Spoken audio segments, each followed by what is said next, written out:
a oportunidade de manter diálogos sobre o ensinar e aprender? Que lugar ocupa as tecnologias educacionais nas práticas pedagógicas de ensino de ciências e matemática como um canal de comunicação e interação? E aí aqui eu quero deixar claro, colocando uma nota de rodapé, que a tecnologia educacional que eu proponho nesse diálogo não é apenas a tecnologia digital, né? A tecnologia da informação e comunicação, mas aquela tecnologia que, de fato, ela possa contribuir nesse processo de ensinar e aprender, né? Nessa relação entre aluno e professor, seja ela digital ou física, né? Ou um recurso tecnológico, um recurso didático, né? Que possa também, que não seja digital. E aí a gente começa a pensar, né? Já que nós somos professores, somos formadores de opiniões, o perfil dos nossos alunos mudou, né? E aí a gente deve se perguntar, e os nossos métodos formativos mudaram?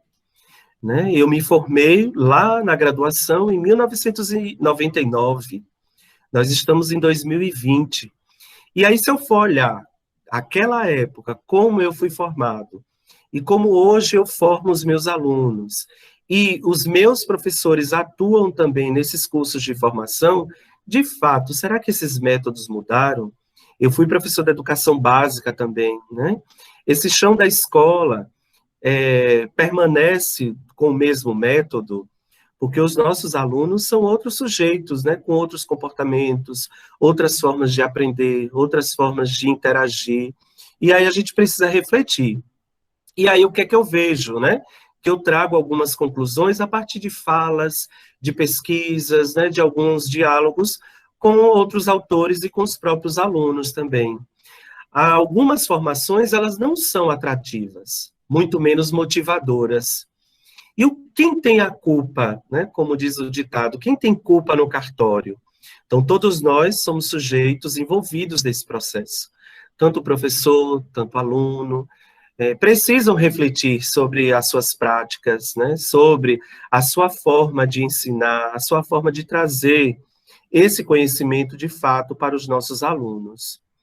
E aí, o que é preciso, então? Precisamos reconhecer que os professores de profissão são sujeitos do conhecimento, é reconhecer ao mesmo tempo que deveriam ter o direito de dizer algo a respeito da sua própria formação profissional. A gente recebe alunos que já são professores e que em muitos momentos a gente não dá abertura para esse sujeito dialogar conosco, né? A gente não dá abertura para que o aluno também dialogue sobre esse professor que está sendo formado, né? E o currículo ele vai se tornando linear, né? E não né? O multiletrado, a hipertextualidade, trazendo outros conceitos dentro dos currículos. Se o trabalho do professor exige conhecimentos específicos, a sua profissão, em boa parte, também deveria basear-se nesses conhecimentos. E aí eu trago, assim, bem específico, para o grupo da pedagogia. Né? Os meus alunos da pedagogia, eu sou matemático de formação, e estou no curso de pedagogia dando aula. E aí eu escuto muitos meus alunos, eles comentarem que eles não gostam de ensinar matemática. E aí vem a pergunta, né? Se você não gosta de ensinar matemática, como você vai ensinar matemática, as primeiras noções básicas para as nossas crianças? Como ensinar o conceito de número, né? O sistema de numeração decimal, as 4 operações para as nossas crianças, se eu não gosto de matemática? E aí eu provoco e trago muitos questionamentos para eles e ainda deixo bem claro, se vocês não querem, né, escutar que pedagogo não sabe ensinar matemática, vocês precisam gostar da disciplina. Vocês precisam ter um conhecimento também específico, né? A pedagogia, ela também trabalha com conhecimentos específicos das áreas. Não apenas a gestão, planejamento, currículo, avaliação, filosofia da educação, história da educação, mas eu preciso também saber do conhecimento específico, porque eu vou dar aula, né, de matemática, de ciências, de geografia, de história, desses componentes curriculares. Então, a gente precisa também ter firmeza nesses conhecimentos específicos. E aí, onde lá na frente, eu vou mostrar o que eu procuro desenvolver com o grupo. Então, a formação para o ensino ainda é enormemente organizada em torno das lógicas disciplinares. Então, eu, no 6º semestre, eu não dialogo com o meu professor, que está no próprio semestre que eu estou dando aula, né, com aquele grupo. E aí, como montar propostas interdisciplinares se os professores não dialogam entre si no mesmo semestre? E aí, cada um continua trabalhando na sua caixinha, na sua gaveta, né, acreditando que está desenvolvendo práticas formativas, né? Mas que a gente precisa desenvolver de uma forma diferenciada, saindo desse contexto da linearidade. Como fazer, professor? A gente precisa buscar, de fato, as fórmulas que eu não tenho, né? Mas a gente aprende, porque o sujeito ele é um eterno aprendiz. Então, é necessário que se autoeduquem os professores e eduquem escutando as necessidades que o século exige. Né? Então, os nossos sujeitos são outros, então a gente precisa repensar nessas práticas. E aí, então, a gente precisa parar para pensar, né, a partir dessas inquietações, e observar, né, e compreender a chegada dessa nova geração. Porque os alunos que hoje eu recebo na universidade, e que esses meus alunos receberão os seus alunos nas suas respectivas escolas, são sujeitos diferentes, né, que não têm um comportamento igual como eu fui formado. Então, a gente precisa aprender a reconquistar os nossos professores em formação. Né? Precisamos encontrar formas, né, de explorar a diversidade cultural e de acesso a essas informações. E a gente não faz isso, porque a gente ainda está na ideia da caixinha, né, na ideia da gaveta. E o que fazer, então, professor? Eu não sei também. E aí eu trago as diversas inquietações para vocês aqui, né? Propor novos modelos, né? De levar o professor a ensinar e a aprender, criar novas estratégias, né? De ensinar, criar situações de ensino, né? Para que os nossos alunos desenvolvam determinadas habilidades do conhecimento, usar as diversas mídias, sejam elas impressas ou digitais, usar metodologias não apenas ativas, mas aí eu incluo, eu trago a Andréia Filatro, né, quando ela dialoga, além das metodologias ativas, como inove-ativas. E o que são essas metodologias inove-ativas, professor? São as diversas metodologias, né, como a metodologia ativa, que é essa metodologia colaborativa, né, que desenvolve o protagonismo do aluno, né, na ideia de ação, reflexão, as metodologias imersivas, né, que a gente precisa aprender interagindo, experimentando, né, utilizando de modelos diferenciados, e as metodologias também analíticas, né, que são as metodologias adaptativas ou personalizadas, que o meu aluno, ele procura desenvolver a sua própria avaliação, né, a sua autoavaliação, para fazer com que esse sujeito desenvolva e crie esse diagnóstico de personalização, né, de aprendizagem, para que possa chegar a um denominador comum, buscando essa relação entre professor e aluno.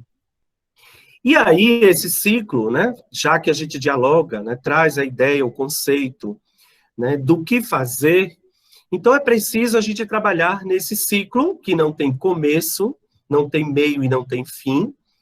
Ele inicia onde o professor ele quer, de fato, iniciar, numa perspectiva do aprender fazendo, né, do pôr a mão na massa, desse uso, dessa experimentação, né, dessa análise, dessa prática com as tecnologias digitais da informação, com as metodologias ativas, e aí a escolha vai depender de cada sujeito, né, a metodologia baseada em problemas, baseada em projeto, a sala de aula invertida, o ensino híbrido, e dentro desse ensino híbrido, trabalhar com a ideia de rotação por estações e as mais diversas propostas metodológicas que as metodologias ativas propõem, né?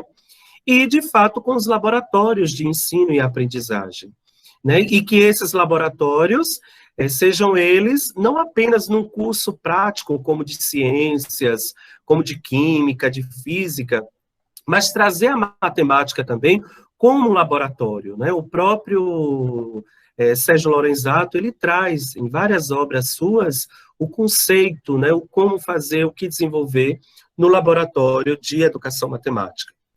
E aí, quando se fala nessas tecnologias e nessas tecnologias educacionais, a gente pensa nessa ideia, né? Eu trago a ideia do tabuleiro, e que cada sujeito é uma pecinha dessa, né? Um quadradinho desse, com uma determinada ideia, que o sujeito ele precisa dar um checkmate para chegar a uma determinada realidade, né? E hoje, o nosso sujeito, ele procura as mais diversas formas de aprender.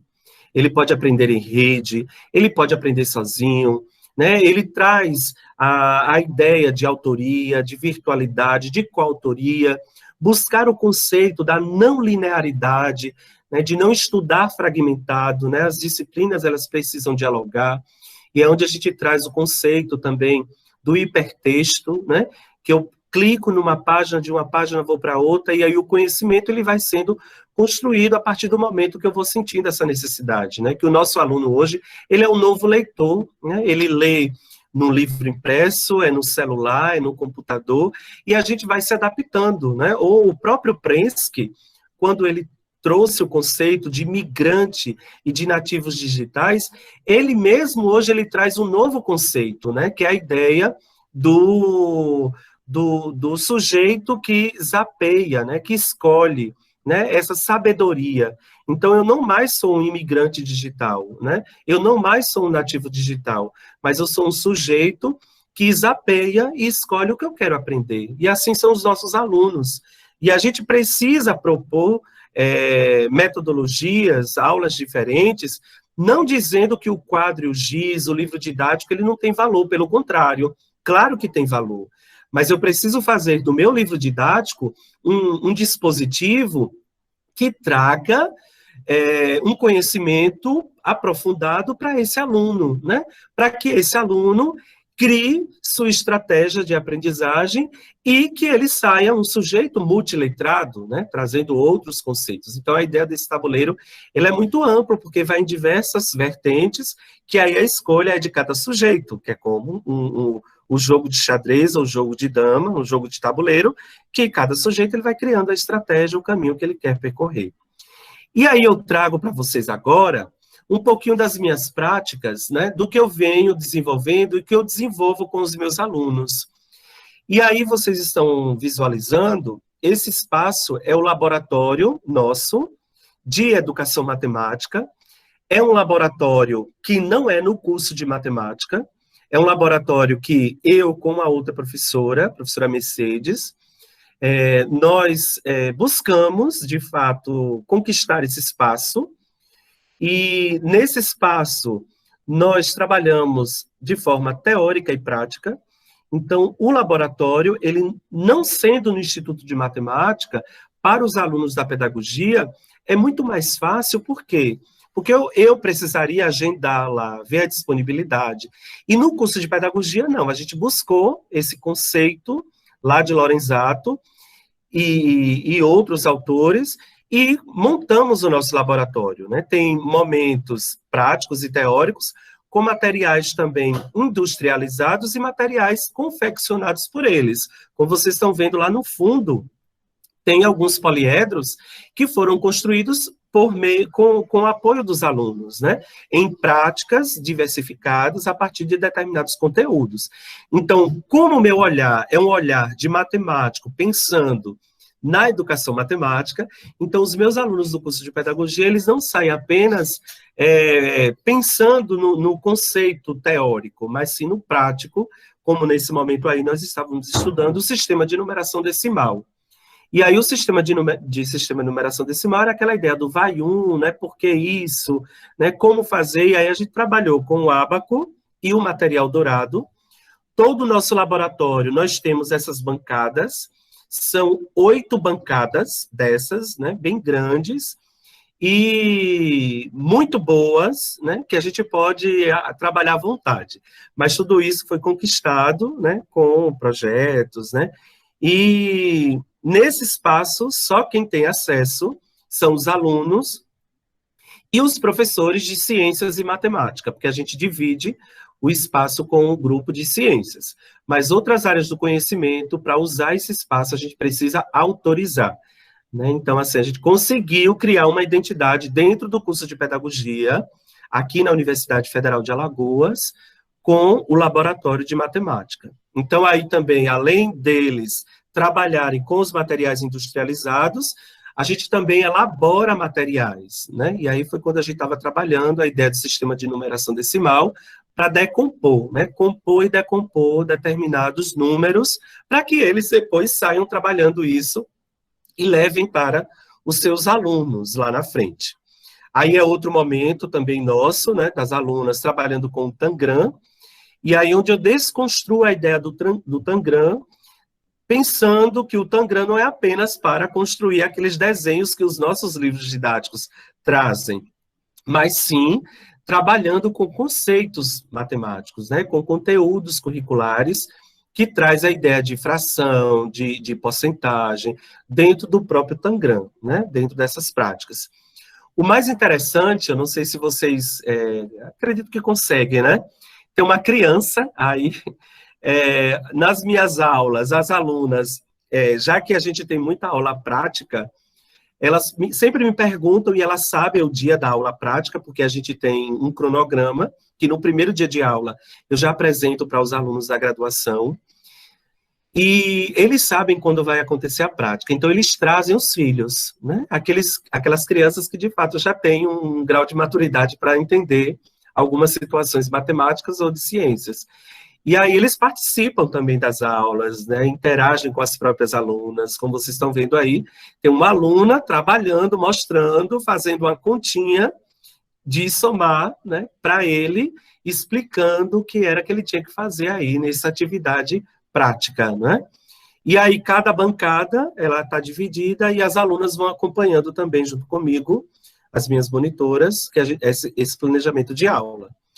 Um momento interessante que a gente tem, falando em formação, né, docente, já que a gente está falando disso, e vocês que também serão professores ou já são professores, é possível fazer isso em qualquer área do conhecimento, né? Eu trago matemática porque é o chão onde eu piso, né? Mas isso é adaptável a qualquer área do conhecimento. E aí a gente tem um momento também na disciplina que os alunos agora, depois que vivenciaram aquele momento comigo, como professor da disciplina, como formador, eles agora vão vivenciar montando a sua própria oficina a partir de um determinado conteúdo sorteado em sala de aula. E aí foi um conteúdo de grandezas e medidas que a equipe preparou. Então, elas montaram, né, a sala do laboratório, né, na temática das Olimpíadas, fizeram crachás, né, e prepararam de acordo aquela temática que elas sortearam. E aí, como organizar também, fica a critério deles, né, já que, de fato, eu quero que eles compreendam como trabalhar teoria e prática dentro de uma sala de uma educação básica. E aí eles trazem essas propostas.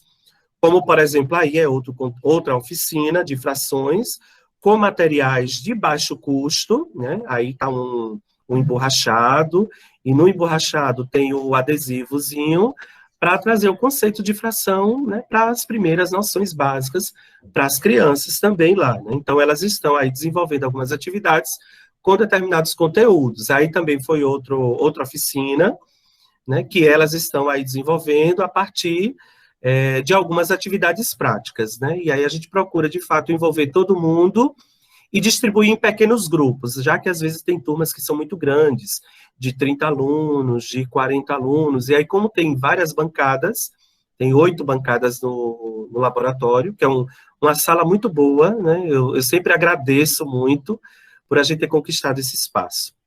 Aí é uma outra oficina, vocês observam que os alunos estão aí bem caracterizados, né? Então, isso tudo o Carlonei não pede, né? Eu só digo assim, olha, eu quero que vocês caprichem. E aí eles capricham de fato, né? E essa oficina foi para trabalhar com a educação matemática no campo. E aí os alunos vieram também, todos caracterizados. Lá no fundo, não sei se vocês estão vendo, próximo àquelas bexigas lá, aqueles balões, tem uns paus, ali são inchadas, né? Que eles também desenvolveram algumas atividades com enxada dentro da sala de aula, né? Então, aí é um aluno participando, né, se envolvendo na atividade. E aí, o que é que acontece? O espaço para alguns fica tão pequeno que eles terminam levando os alunos para fora do laboratório. E aí vocês estão vendo aí a turma bem envolvida, né, bem alegre na atividade que aquela equipe estava desenvolvendo, né? Então eles recebem as orientações e movimenta muito o centro de educação. Então quando outras turmas chegam, né, para trabalhar nas minhas aulas, eles já estão sabendo mais ou menos do que pode acontecer na disciplina, né?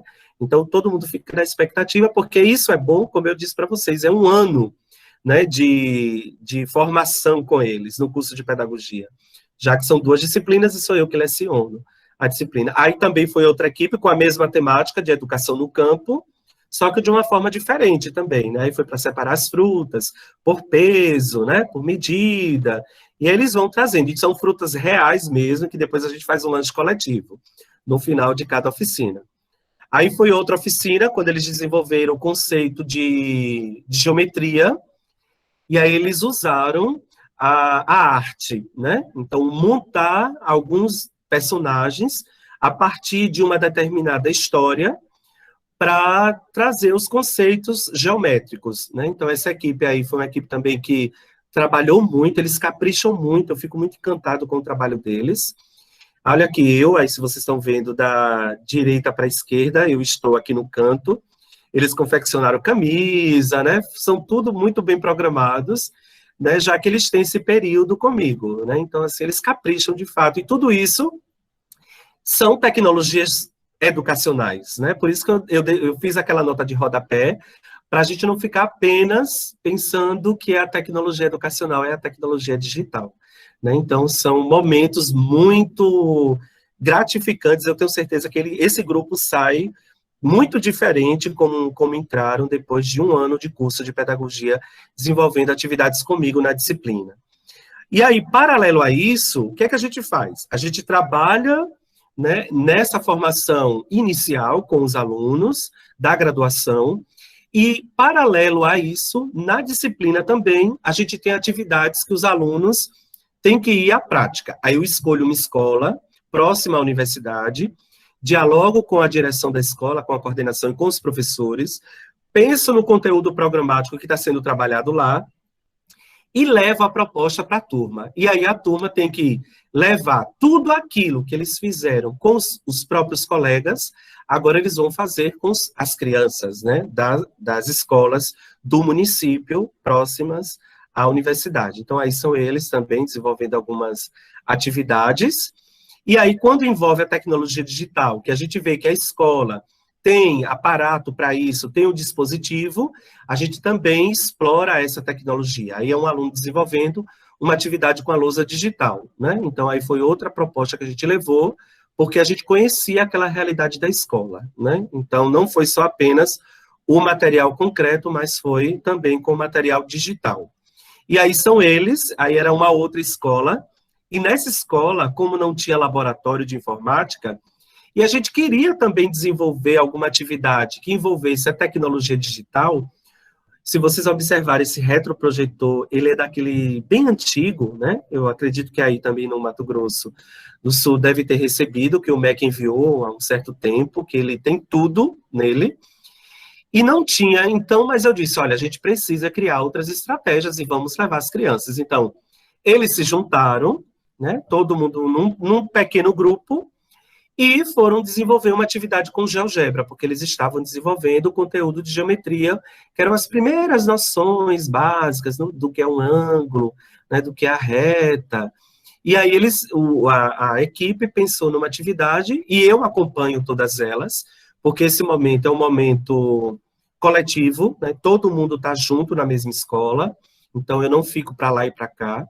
Então, eu já penso no escola-campo, e foi muito interessante, porque os alunos, ele não tinha a lousa digital, como você está vendo aí o dedo do aluno na parede, mas ele se envolve, né, ele enxerga a matemática de uma forma diferente, né, eu aprender fazendo, aquilo que eu dizia lá no começo da minha fala também, né. Aí já é outro momento, né, já é outra escola com outro formato, né, de um laboratório que também eu não concordo com esse formato, né? E na minha concepção, um laboratório de informática, ele tem que ter o formato de U, né, para que todos se vejam, né, sem ninguém ficar de costa para ninguém. Então, aí é um formato diferenciado. Aí é um aluno também desenvolvendo uma atividade no laboratório com os nossos alunos da educação básica, né? É a formação inicial que vai para a escola nesse período também da formação inicial. Uma outra atividade também que nós desenvolvemos foi uma atividade de caça-tesouros. Então, nós elaboramos um QR Code, dentro desse QR Code está essa pista, e aí isso agora foi no centro de educação, não foi na educação básica, foi da formação inicial do grupo, da pedagogia, e eu espalhei, né, esses códigos por alguns lugares do centro de educação, então eu procuro sair um pouco dessa realidade das quatro paredes, né? E aí nós espalhamos isso, e aí aconteceu isso que vocês estão vendo aí. Os alunos encontrando as pistas e desenvolvendo algumas habilidades com as tecnologias digitais móveis, né? Já que também é uma possibilidade deles chegarem ao chão da escola com um outro olhar, apesar das nossas escolas, algumas, proibirem o uso do celular, né, de um tablet, de um notebook, alguma coisa nessa perspectiva. Mas é o que eu digo para eles, vocês precisam mostrar diferente. Leve uma proposta para a coordenadora, pense que não é usar pelo usar, mas é usar de uma forma pedagógica, né, problematizando, para conquistar aquele grupo de sujeitos, né? Então, eles saem mesmo da escola e eu acompanho o grupo nas atividades, né? E aí a gente está no centro de educação fora da sala de aula. Então, eles estão pesquisando, estudando e buscando resposta para esses desafios, para no final de tudo estar essa alegria toda aí, ó, né? Então, assim, esse é um grupo de futuros pedagogos e matemáticos, porque tem alunos da matemática aí que eles vêm como eletiva, né, como optativa para o curso deles. Então, imagina a alegria de um professor que está numa formação e as crianças, os nossos adolescentes. Então, tudo é possível, basta a gente querer. Dá trabalho, não vou dizer que não dá, né?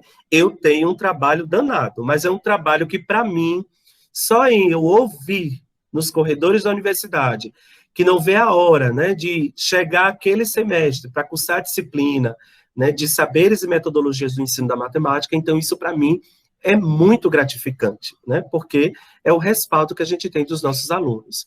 E falando em tecnologia agora digital, nós temos grupos também no Facebook fechado, para que os meus alunos desenvolvam essa prática também de elaboração com uma tecnologia, com um dispositivo, com um ambiente qualquer lá que eles escolherem. E eu escolhi usar o Facebook, por quê? Porque a universidade ela tem um Moodle, né, que é um ambiente de código aberto, mas eu percebia que os meus alunos, eles entravam no ambiente virtual, no AVA, Moodle, apenas para cumprir tabela, e eu não queria isso. E eu queria que eles interagissem sem pressão psicológica, né, que vai valer alguma coisa, que tem que entrar porque tem que fazer a tarefa, não. E aí eu fui percebendo que as redes sociais, elas são mais acessíveis para os nossos alunos, já que eles têm a possibilidade de colocar como uma notificação. E aí eu fui criando grupos, né, então a gente tem grupos lá no Facebook da disciplina, é um perfil que não é o meu, né, não é o meu Facebook, eu criei um Facebook para a disciplina, e dentro desse Facebook eu fui montando grupos fechados. E aí esse grupo é do semestre 2019-1, e tudo é compartilhado aqui. Então, por conta própria, eles aqui estão, eles que fotografam, eles que interagem entre si, e eu também vou cobrando isso deles lá, né? E aí tudo fica muito natural, porque quando eu menos espero, tá lá a atividade, tá o comentário, tá a foto postada, né, para cada grupo. Então, só tem acesso aquele aluno que está comigo na disciplina. E aí a gente desenvolve também histórias em quadrinhos, que é a ideia do Aprender Fazendo. Essas histórias em quadrinhos foram elaboradas por eles, com vários aplicativos, né? Eu não cito os aplicativos, eu digo apenas assim, existe. Essa é a palavra de ordem. Porque se eu já indico, o meu aluno ele já está sendo direcionado para aquele aplicativo. Eu não quero isso. Eu quero que eles experimentem e escolham o que mais eles gostaram, né? Que está mais fácil, mais acessível. Então, eu digo, olha, tem vários aplicativos que desenvolvem histórias em quadrinhos. Então, vão lá e o que vocês se sentirem mais à vontade para desenvolver, vocês escolhem.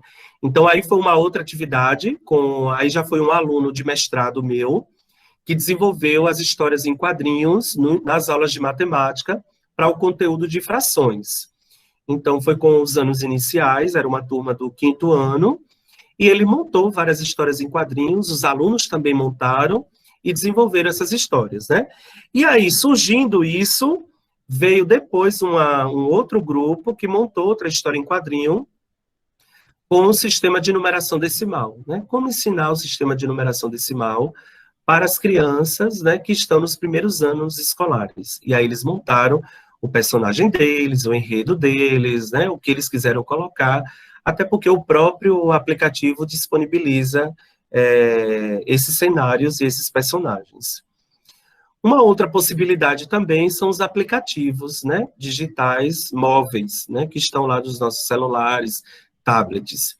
E aí é o aplicativo do Minecraft, que é um aplicativo que ele não é desenvolvido para trabalhar com um conteúdo específico, e aí é onde a gente pode explorar os mais diversos conteúdos, e foi uma ousadia minha também, porque eu ouvia as minhas alunas falarem que os seus alunos gostavam muito de determinados aplicativos, e aí eu provoquei o grupo a dizer, vamos estudar, então, determinados aplicativos e observar e problematizar o que é que, de fato, a gente pode fazer com isso para levar para a sala de aula. Então, nesses aplicativos, os alunos disseram, não, professor, a gente pode trabalhar a lateralidade, norte, sul, leste, oeste, direita, esquerda, para frente, para trás, em cima, embaixo, né? Então, assim, fomos buscando conceitos a partir do que a gente desenvolveu antes, com o conhecimento específico, até chegar nessa visão além do aplicativo. Né? Do mesmo jeito, com as figuras e os sólidos geométricos, aí é outro cenário de aplicativo, aí é o aplicativo da Moana, que teve o filme também, e nesse cenário a gente também pode trabalhar vários conceitos, né, e problematizar com os nossos alunos a partir, por exemplo, dessa plantação aí. Nessa plantação, o aplicativo ele não foi preparado para isso. Não é um aplicativo que está no contexto educativo que foi direcionado para este fim, como tem muitos. Mas a nossa ousadia foi desenvolver essa habilidade em aplicativos que foram apenas elaborados para o entretenimento. E aí, nessa área aí de plantação, a gente pode trabalhar o quê? Perímetro, área, né, porcentagem, dependendo do problema que eu for lançar para o meu determinado aluno, né? Fora outras possibilidades que o sujeito aqui ele pode desenvolver, né? O conteúdo de frações, o sistema monetário, né? Se é para mais, se é para menos, né? Quanto ganha, quanto perde. E aí basta o professor usar a buscar essa criatividade. Outro conceito também que vocês, professores, sejam de qualquer área do conhecimento, ciências, física, matemática, biologia, química, qualquer área, né, é trabalhar com os mapas conceituais, né, ou mapas mentais, dependendo do conceito e do autor que você traga. E aí foi uma ousadia minha, com uma aluna do mestrado também, da gente trabalhar com os mapas conceituais nas aulas de matemática com a turma do 9º ano. E aí ela trouxe vários mapas conceituais, esse é apenas um, né?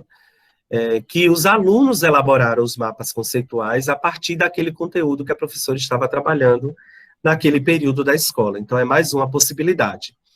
Aí também, um chamado infográfico. Esse infográfico ele foi elaborado pelo grupo da pedagogia, depois que a gente trabalhou o conteúdo de adição e subtração, utilizando o ábaco e o material dourado, e a partir daí, né, dessa minha aula que eu desenvolvi, eu ousei-me também, junto com eles, e pedi um infográfico. E eles não sabiam que era um infográfico.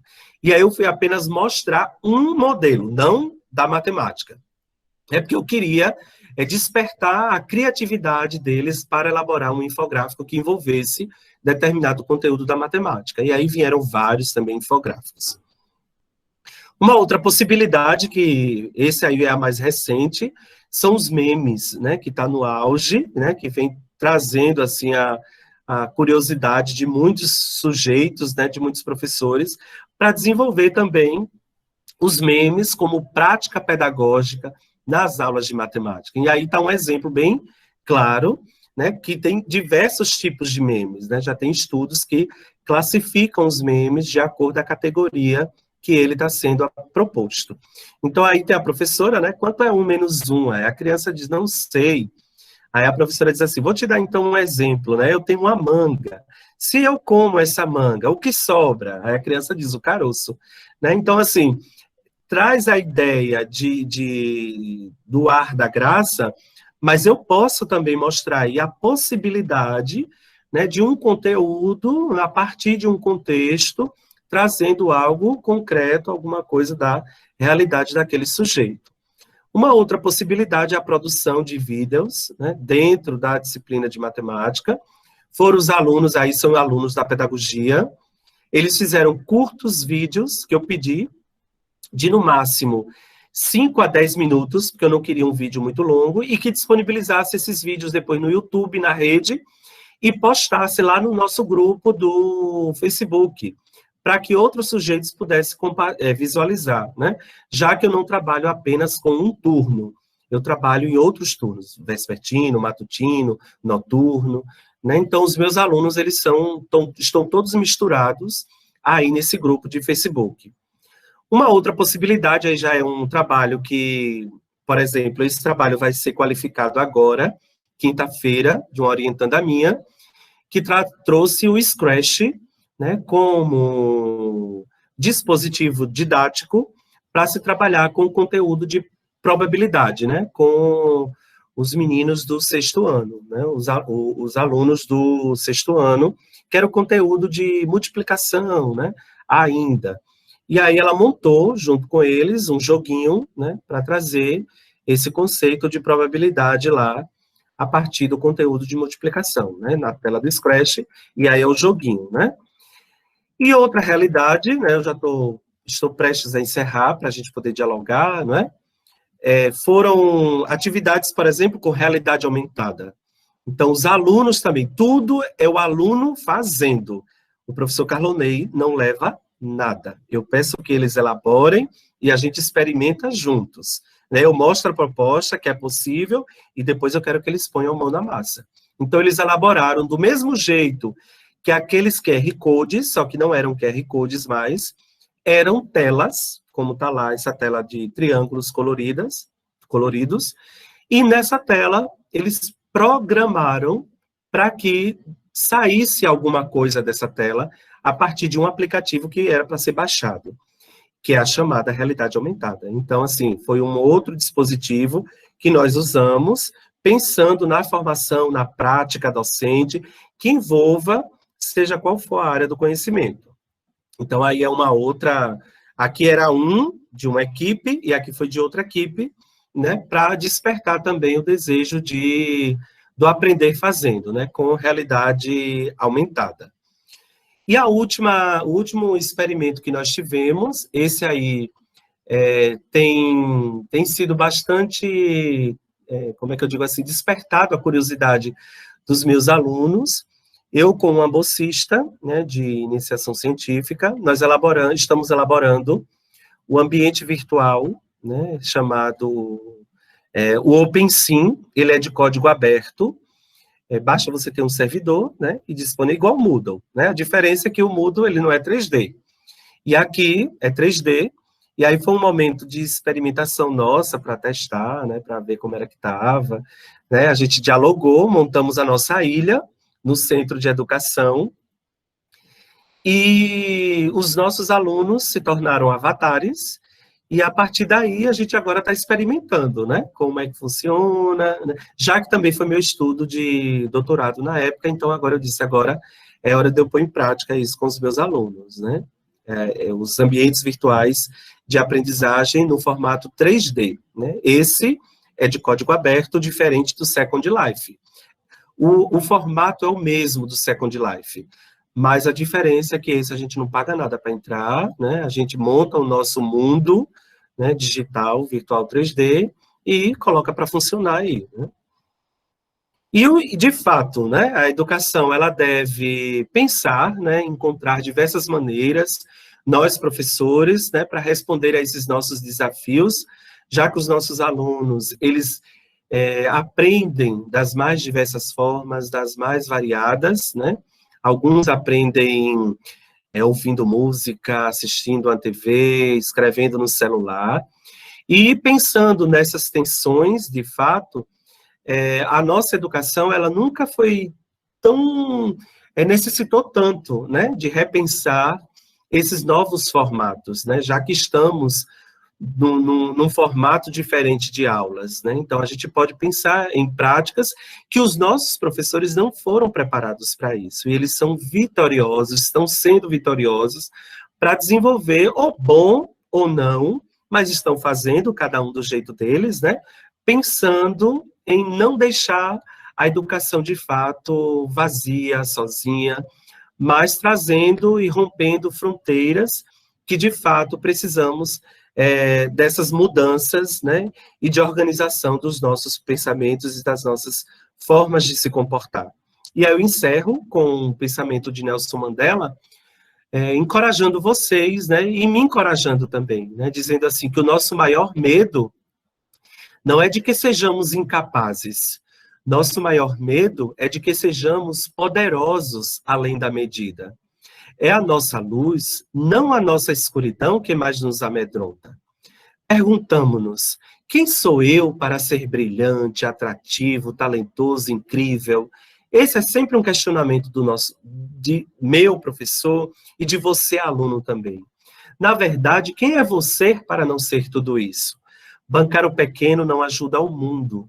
Não há nada de brilhante em encolher-se para que outras pessoas não se sintam inseguras em torno de você.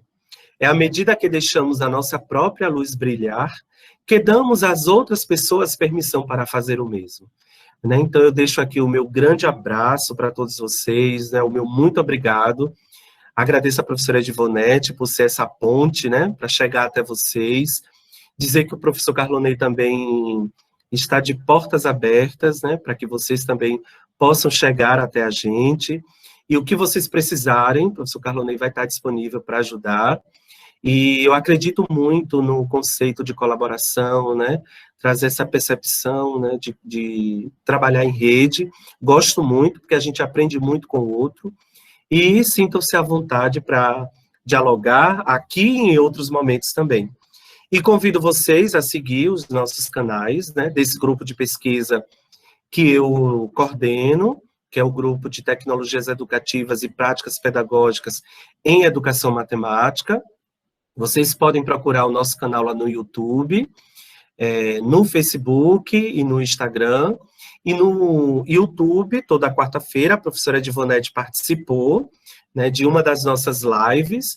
Nesse momento de pandemia e de isolamento, né, de distanciamento social, a gente vem procurando agregar nesse grupo, lá no YouTube, só colocar GPTPEM UFAL no YouTube, e aí a gente vem dialogando sobre as mais diversas temáticas, né? Edivonete foi uma das nossas convidadas, já estamos entrando na 10ª live, nona ou 10ª live, não me recordo agora.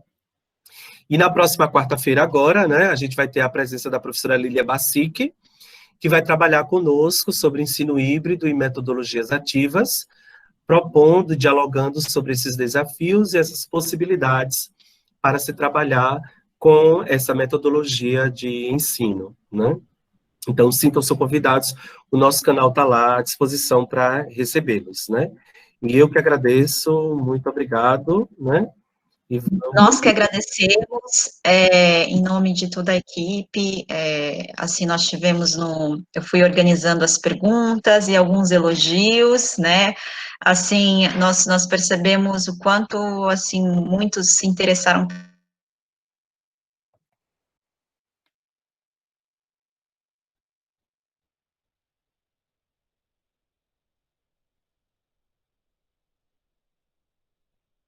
eu acho que travou.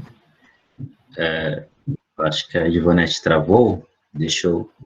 Pela temática, assim, foi uma abordagem bem significativa. Então, assim, a primeira pergunta foi do José Eliton, que ele faz assim, ele pergunta, quanto às abordagens tecnológicas para o ensino de matemática, como estão sendo integradas ao longo da disciplina? O LEM também tem laboratório de informática ou fazem uso de tecnologias móveis? E aí, depois, vamos por partes. Vamos primeiro essa, que o José Eleison perguntou. Em relação às tecnologias educacionais, né, que foram duas, né, do laboratório de informática, né, e das abordagens, né, Ivonete, tecnológica. Isso. Então, como essas abordagens estão sendo trabalhadas, né, para o ensino da matemática, integradas ao longo da disciplina? Então, Eliton, eu conheço o Eliton, ele é da Federal de Sergipe, né, um prazer, Eliton, você estar aqui, né, é um seguidor também, isso é bom, né, dizer para ele que essas abordagens tecnológicas, elas vão sendo trabalhadas ao longo da disciplina, por quê? De que forma elas são integradas? No primeiro dia de aula, eu apresento o cronograma da disciplina. E dentro do cronograma da disciplina, cada conteúdo programático, ele já está com abordagem tecnológica para aquele conteúdo. Então, se o meu aluno ele vai trabalhar com histórias em quadrinhos, eu digo, olha, hoje a gente vai trabalhar com histórias em quadrinhos. Professor, para qual conteúdo? Aí eu dou os blocos. Para uma abordagem, ela tem que envolver todos os blocos de conteúdos, né? Para que todo mundo experimente tudo. Por exemplo, grandezas e medidas, espaço e forma, números e operações. Então, para esse grupo de conteúdos, uma abordagem tecnológica, ela vai estar envolvida para esse conteúdo. E assim vai seguindo, né? Se eu vou trabalhar com a realidade aumentada, do mesmo jeito, eu digo, olha, eu quero uma atividade que envolva a realidade aumentada para esse bloco de conteúdos. E aí eu divido os grupos, cada grupo vai ficar com um determinado bloco. E quanto ao laboratório, Eliton, o nosso, nós não temos o laboratório, tem um laboratório de informática no centro de educação, mas ele não está integrado dentro do laboratório de educação matemática, que, por coincidência, é vizinho de parede com parede. Então, agora eu só preciso agendar esse laboratório, porque quem usa o laboratório de informática é o professor da disciplina de tecnologia educativa, ou de informática educativa, dependendo da nomenclatura que cada curso vai dar. Né? Então, assim, na maioria das minhas atividades, as atividades são desenvolvidas com o uso dessas tecnologias móveis. Né? Até porque, pensando na facilidade para o meu aluno e não perder tempo de pensar em agendar, vai que não tem a disponibilidade, né? Ah, professor, mas lá na escola não vai ter. Mas o mais importante é você aprender como fazer, né? Eu não estou preocupado se vai usar lá na escola a tecnologia móvel, se é a do computador, não. Eu quero que o meu aluno saia de lá da formação na concepção de que como ele pode elaborar, como ele pode construir, né? Mas o nosso laboratório, ele é um laboratório só apenas com materiais manipuláveis.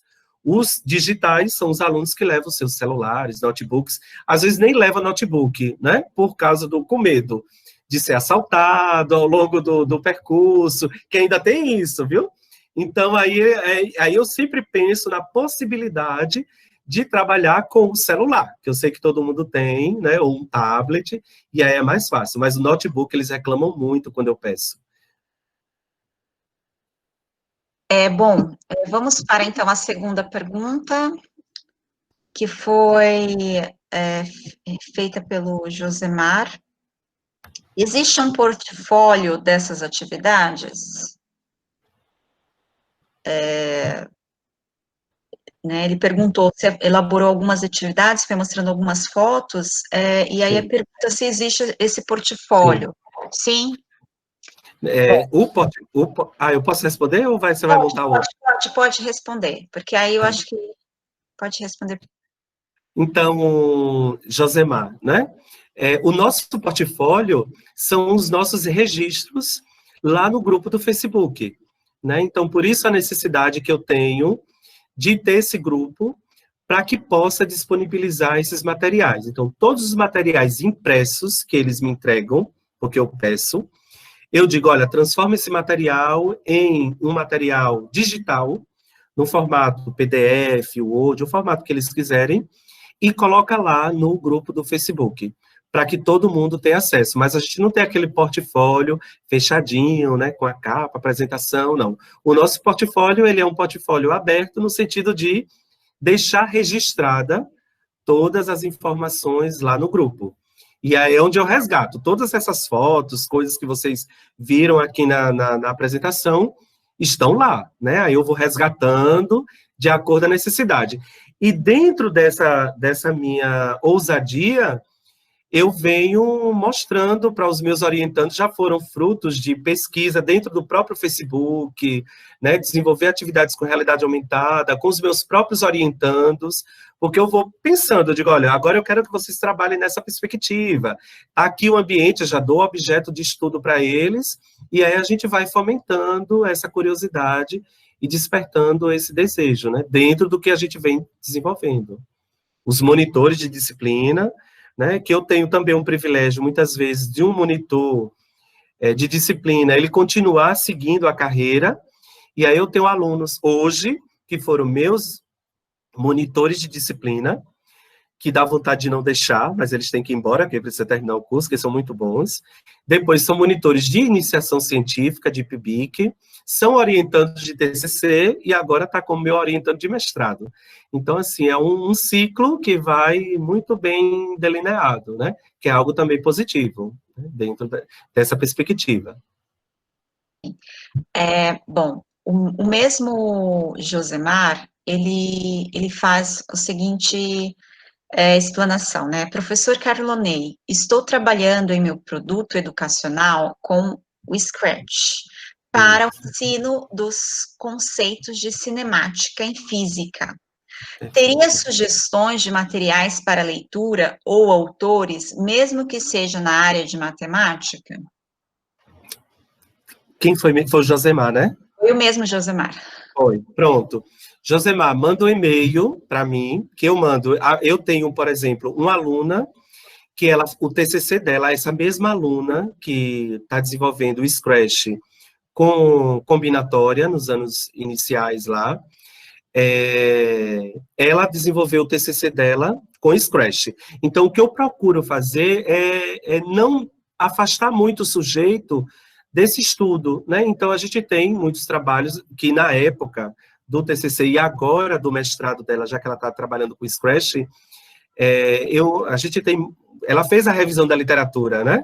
A revisão sistemática da literatura, que é algo que eu peço, né? Então, eles foram em buscando lá as palavras-chave, né? Os scripts, para poder desenvolver. Manda um e-mail para mim, que eu mando os diversos links e arquivos que a gente tem. Eu peço para me orientando a fazer isso. Bom, nós temos duas perguntas. Oi? Nós temos duas perguntas bem similares, que eu agrupei as duas. Uma foi do José Eliton, que, professor, poderia citar alguns aplicativos gratuitos para história em quadrinho? E também a Crislaine, professor, poderia citar alguns aplicativos gratuitos para ciências? Então, as duas são muito próximas, então eu reuni as duas para que você respondesse num contexto mais... Ótimo. Tá? Então, das histórias em quadrinhos, tá lá, o Picston é gratuito, o Tundum, né, é gratuito. Todos esses aplicativos que foram desenvolvidos, né, nessas histórias em quadrinhos foram gratuitos, que é o que eu procuro desenvolver com os meus alunos. Nenhum aplicativo pago, né? Não que eu acredite no aplicativo de código aberto apenas, mas por quê? Para fazer com que o sujeito ele tenha mais possibilidades. Claro que alguns aplicativos gratuitos, eles têm aquela limitação, né? Que para você ter mais interfaces, mais recursos, você precisa pagar. Mas aí é questão de escolha do sujeito, né? Então, se ele observa que naquele aplicativo atende à necessidade dele, tranquilo, ele vai até aquele aplicativo. Como, por exemplo, de realidade aumentada.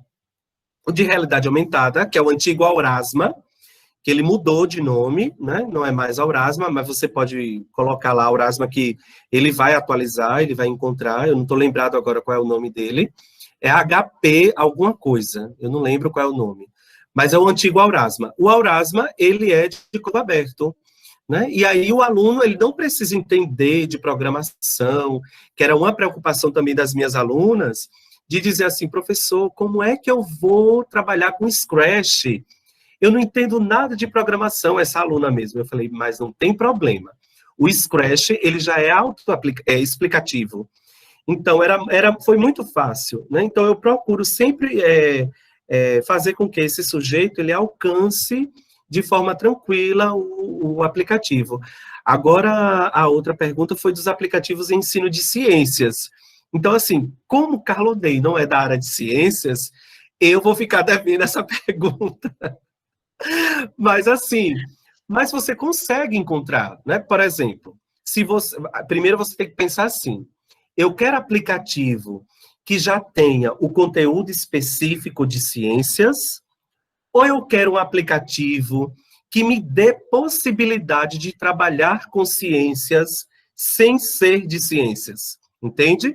Então, todos esses aplicativos que eu mostrei, eles não são específicos de matemática. Nenhum. Quem deu vida para eles? Nós, né? Porque o olhar nosso era de como fazer com que esse aplicativo tenha vida. E para ter vida, a gente precisa pensar. E aí foi onde eu disse, olha, pessoal, onde é que a gente consegue ver matemática aqui? Que elas não enxergavam também, viu? Quando eu peguei o aplicativo lá de Moana, né, eles diziam, professor, eu não estou vendo nada de matemática aí. E eu dizia, como vocês não estão vendo nada de matemática? E aí onde eu fui mostrando, olha, essa plantação aqui, será que eu não posso trabalhar com área, com perímetro, com porcentagem? E aí a gente foi trazendo essas inquietações, aí foi despertando.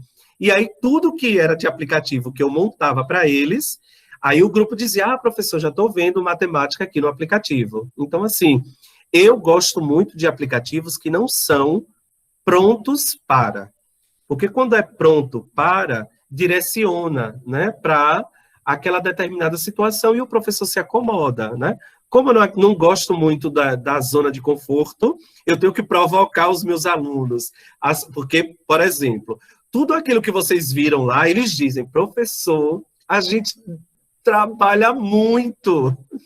Mas eu digo, mas isso é bom que vocês trabalhem, porque eu duvido vocês saírem daqui como vocês entraram.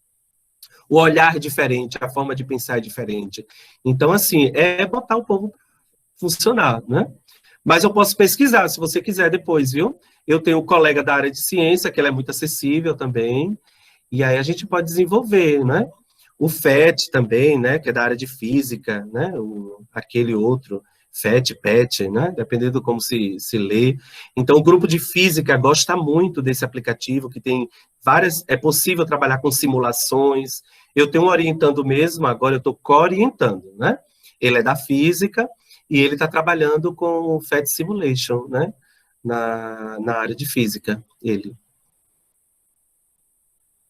Bom, nós vamos para a próxima pergunta, que é da Lisiane. A Lisiane perguntou como trabalhar a geometria de maneira inclusiva, considerando os alunos em vulnerabilidade social, em tempos de isolamento social. Perfeito. Então, essa pergunta é uma pergunta que todo mundo faz, né?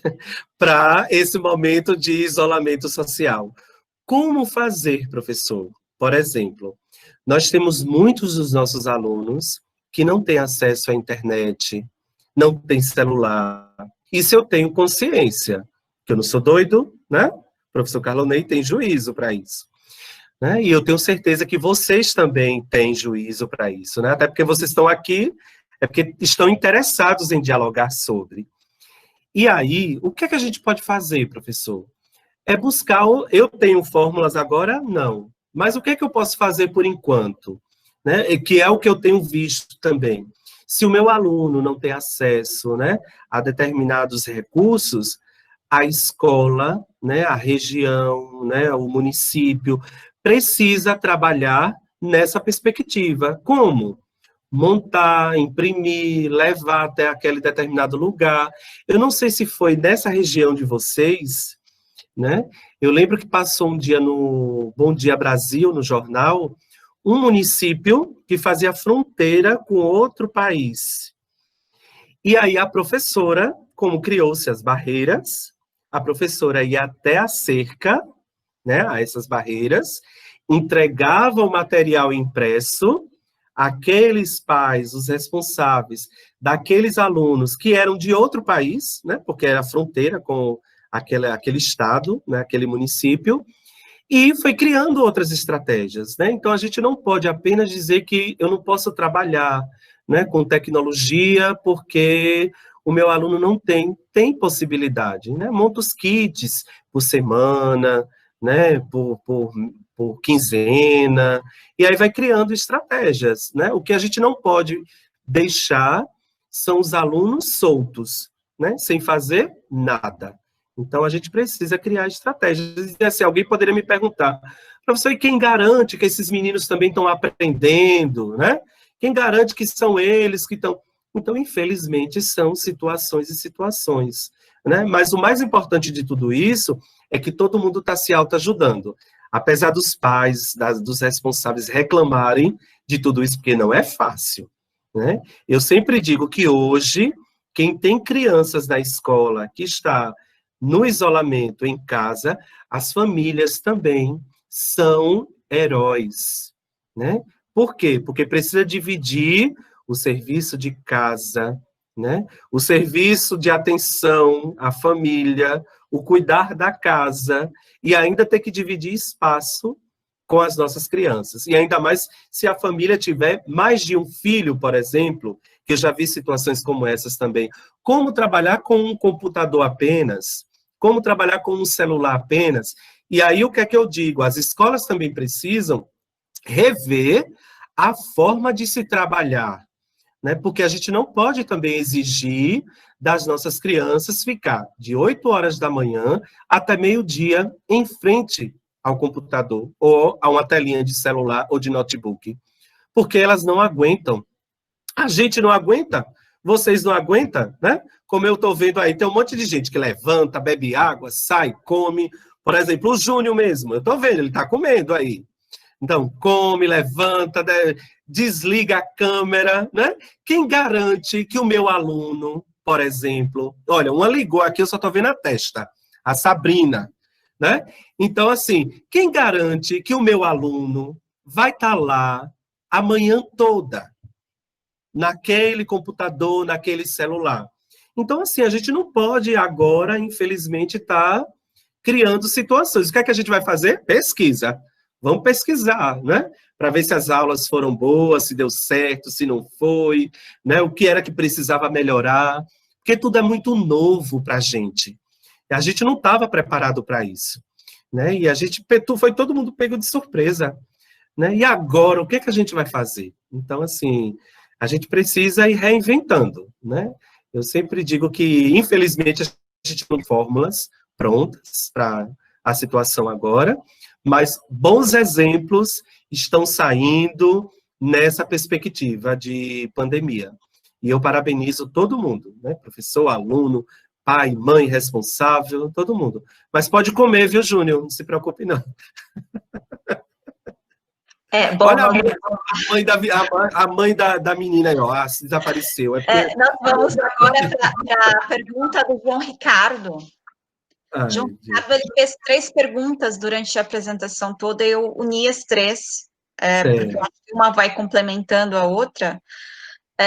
Ele coloca assim: professor Carlonei, o seu trabalho é muito inspirador e eu acredito que o ensino deve ter esse direcionamento, com toda essa liberdade e compromisso com o aprendizado.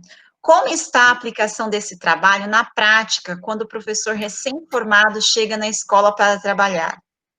Há resistência das escolas nesse formato de trabalho? Outra questão que tem me despertado muito interesse é na interdisciplinariedade para o contexto atual da educação, onde os alunos estão conectados o tempo todo.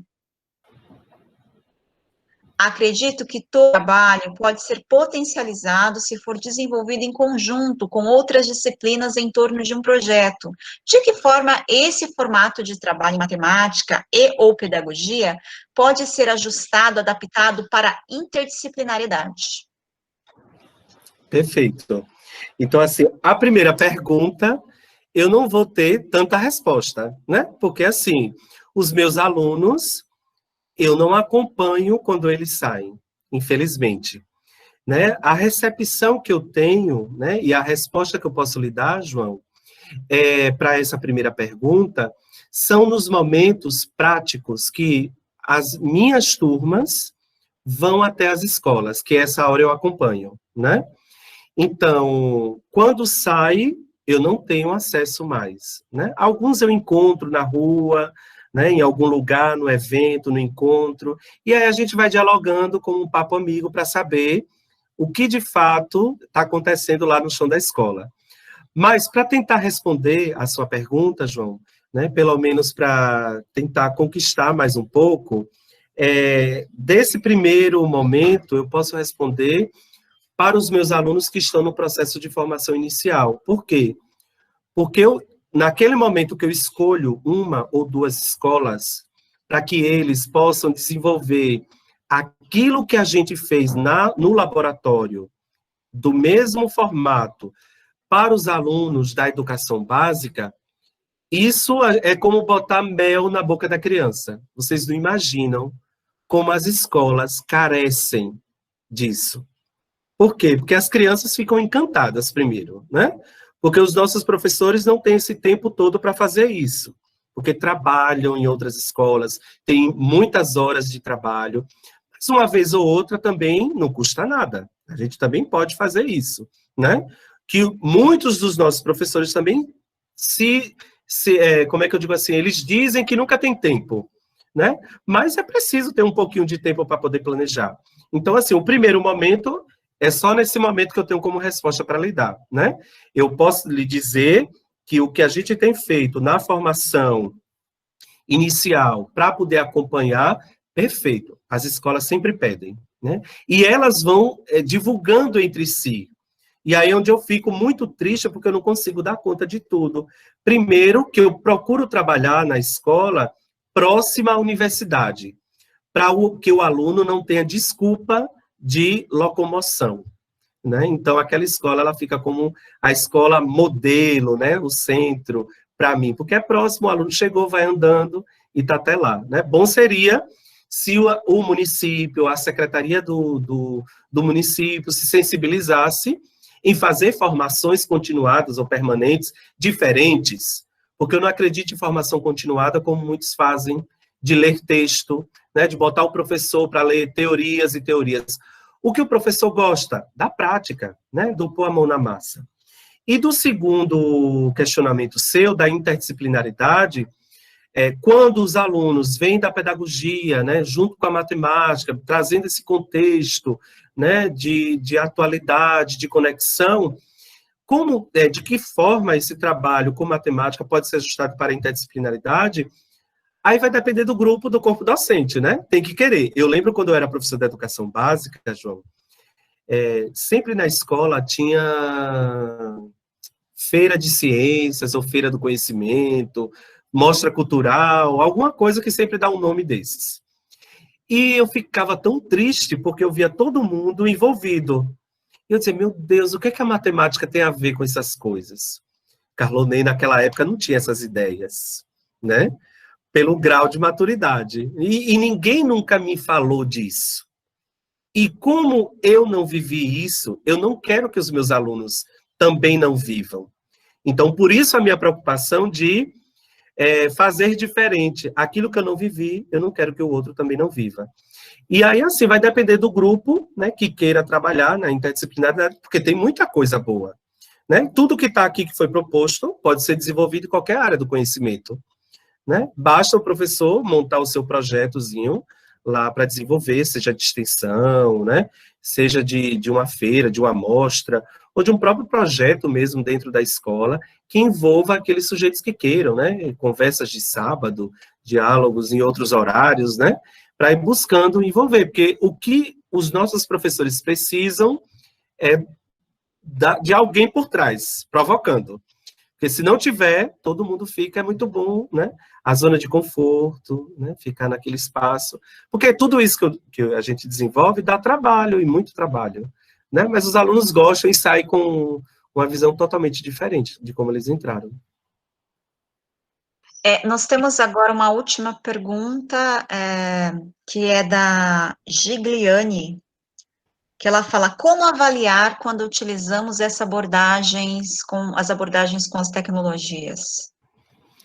Então, falar de avaliação, aí é entrar em concepções, né? Que aí, qual tipo de avaliação a gente pensa? Por exemplo, o professor Carlonei, nas aulas dele. Professor, o senhor avalia todas essas atividades? Avalio, né? Mas não avaliar pontualmente, né? Eu digo, olha, a nossa avaliação ela vai ser qualitativa. E aí, no final de tudo, eu peço não é aquele portfólio, né? Mas um texto dissertativo e que ele comprove que aí eu vou acompanhar, porque eu acompanho. Todos os dias eu estou na aula. E, por exemplo, as oficinas, e aí onde eles se envolvem bastante, falando de avaliação, as oficinas não é aquela ideia de avaliação de que apresentou, já estou livre. Não. O que é que Carlonei faz? Aí eles dizem, professor, o senhor é muito esperto, né? Eu digo, não é a vida que me fez que eu ficasse desse jeito. Por exemplo, a avaliação lá da oficina valeu 2 pontos. Eram 5 oficinas. Cada participação agora de vocês nas oficinas, aí é quantitativa, né? Somativa. Vai valer meio ponto. Então, eles têm que ter, no final, 2,5. Então, se eles faltarem e não participarem das oficinas, eles já estão diminuindo o crédito, né? Porque aí traz, infelizmente, a universidade, a gente precisa de um conceito, de uma nota. E aí eles não tem como eles não deixarem de participar, e às vezes eles dizem, professor, eu nem percebi que eu participei, que eu me envolvi, porque eles começam a se envolver com a situação e vão avaliando, né? Então, assim, eu não faço prova, né? Tudo é muito pontual, eu vou anotando, eles nem sabem, né? Olha, eu estou anotando aqui quem está participando, quem não está. Aí eles ficam super preocupados, porque eu só dou a nota no final do semestre, que é outra coisa minha, né? Eu não deixo notas para dizer assim, olha, a nota vai valer 5, vai valer mais 5, 10. Aí no primeiro bimestre terminou, eu vou... Não. O grupo já sabe. As notas do professor Carlonei, as duas, né, que a gente chama aqui de AB1 e AB2, elas só virão no final do semestre. E aí eles nem me perguntam, professor, cadê minha média, cadê minha nota, né? Porque, e aí no final todo mundo passa, só perde mesmo, de fato, na disciplina, quem não se envolveu, não participou, porque eu procuro eles fazer com que eles se envolvam e trabalhem muito na prática, né?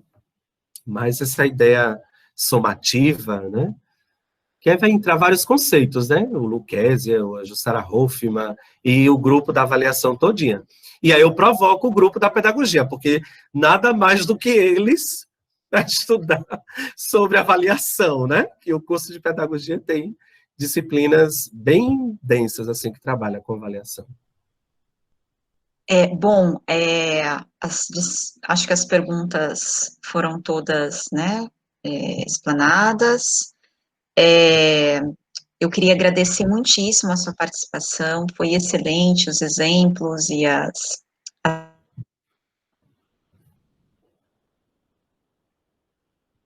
propostas e assim, todo gostou muitíssimo. E aí eu passo a palavra para a Ivonete está travando bastante, Ivonete. Vocês entenderam? Travou, Ivonete, só fala agora. Eu vou voltar, hein? Aí travou de novo.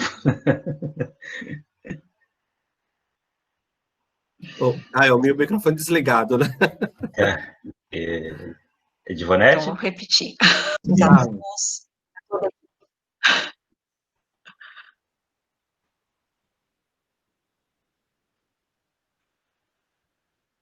Oi? Oi, pode falar. Pode falar. Agora sim, desliguei a câmera para melhorar como um todo pelos relatos, nós percebemos o quanto foi grandioso, eu queria agradecer a sua participação.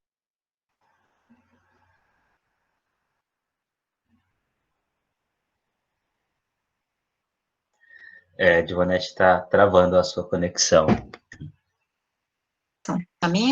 Né, também.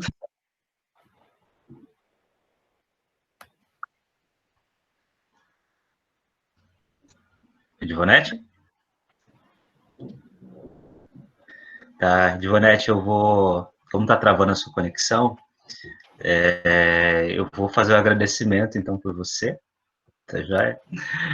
Mas antes disso, é o seguinte, bom, várias pessoas se inscreveram na atividade, né? Eu tenho aqui algumas cidades, né? Olha só, o pessoal que fizeram as inscrições, pessoal de Ampere, no Paraná, Angélica, aqui no Mato Grosso do Sul, Araraquara, São Paulo, Araguanjá, Santa Catarina, Barroso, Minas Gerais, Batayporã, Bonito, Carapó, Campo Grande, aqui no Mato Grosso do Sul, Colombo, aqui no Paraná, Douradina, além do pessoal de Dourados, pessoal de Fátima do Sul, Santa Catarina, Francisco Beltrão, no Paraná, pessoal daqui de Glória e Dourados, aqui no Mato Grosso do Sul, Guarajá-Mirim, Guapé, Minas Gerais, Ilha Solteira, São Paulo, Itaporã, aqui no Mato Grosso do Sul, Itarumã, Goiás. Se eu não falar a sua cidade, você anota aí no chat aí, tá bom? Jataí, Goiás, Juiz de Fora, Jataí, Mato Grosso do Sul, Laguna Carapã, aqui no Mato Grosso do Sul, Lavras, Minas Gerais, Maracaju, aqui no Mato Grosso do Sul, Mundo Novo, MS, Naviraí, MS, Nova Alvorada do Sul, MS, Nova Andradina, MS, Nova Iguaçu, no Rio de Janeiro, Ouro Fino, Minas Gerais, Poço Fundo, Minas Gerais, Poços de Calda, Minas Gerais, Ponta Porã, Pontal, São Paulo, Rio Brilhante, Santarém, no Pará, Rondonópolis, Mato Grosso, São João del Rei, Minas Gerais, Vicentina, Volta Redonda, no Rio de Janeiro. Aqui foram as pessoas que fizeram as inscrições, tá? Carlonei, Mãe de Ivonete, já tá ok aí? Voltei, gente. Problema das tecnologias. Eu fui mais pertinho do roteador e ele voltou. Eu queria agradecer a todos que participaram, tanto...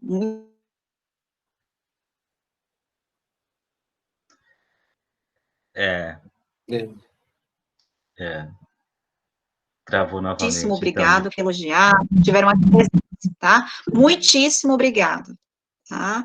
Gratidão. Professor Karenei, também nós agradecemos, tá? A sua disponibilidade, a sua participação, a sua fala foi, assim, excelente, né? E a gente começa a relacionar com a nossa própria prática profissional, nossa própria formação docente. E quando nós falamos em formação docente, a gente não fala somente da própria metodologia, mas, em si, da formação do ser professor, do ser reflexivo, que age dentro e fora de sala de aula. E a sua fala veio justamente nesse sentido, para fazer com que nós possamos refletir também sobre as nossas ações. E assim, agradeço muito, em nome do grupo dos docentes que participam do programa de ensino de ciências e matemática da UFGD, pelo convite e pelo aceite ao convite, pela excelente fala e principalmente pela disponibilidade. Eu que agradeço, né, Ademir. Para mim é um prazer muito grande quando a Divonete, logo naquela noite que ela saiu da live, que ela teve comigo, do nosso grupo, ela me provocou, eu digo, bota aí meu nome e depois eu vejo o que é que a gente faz, né? E aí, assim, muito bom pela acolhida, né? Eu vi que tem muita gente de vários lugares, né? Tem um grupo também aqui que mandou por aqui, de Volta Redonda, né? Angélica, Cidrolândia, Jardim, Maceió, né? Coruripe, de vários lugares, né? Então, foi muito proveitoso. Dizer para vocês que eu estarei à disposição quando vocês precisarem, né? Pode contar comigo, né? Edivonete já sabe, já tem os meus contatos, o Ademir agora também tem o meu contato, né? Sim, sim. Então, peço desculpa por qualquer coisa, mas um grande abraço para vocês mesmo, um abraço alagoano, alabaiano, né? Porque eu sou baiano, né, Edivonete? Igual a ela aí também, né? Eu sou baiano, mas com chão agora em Alagoas, desde 2008, né? Então, são 12 anos já aqui no estado. Eu já tenho esse sotaque, né? Bem do ti, né? Bem nordestino, né? Mas bem, como é que eu digo assim, bem gostoso de ouvir, né? O chiado baiano misturado com alagoano, né? Mais um grande abraço. E dizer que eu vi o Tiago também por aqui, não é? O Tiago também, que é um professor daí, um parceiro que eu vejo que ele nos acompanha bastante, né? Acompanha o trabalho do Tiago também. Um grande abraço, Tiago, para você. Né? E tudo de bom para vocês. Muito obrigado. Pessoal, nós vamos encerrar por aqui, tá? Todos que fizeram a inscrição, vocês receberão um e-mail, tá bom? Com mais informações sobre as próximas palestras, tá joia? Dentro de 1 ou 2 semanas, nós teremos mais uma outra atividade, e vocês também receberão um informativo por e-mail, também com o link da reunião por e-mail. Tá joia? E nesse mesmo e-mail poderá ser solicitado o certificado da palestra, ou ao final das palestras, você pode solicitar um certificado com a somatória de toda a carga horária. Tá ok? Então, tenham uma boa noite, fiquem com Deus. Tá? Professor Calonei, muito obrigado novamente, e tenham todos e todas uma excelente noite. Eu que agradeço. Tchau, tchau. Tchau.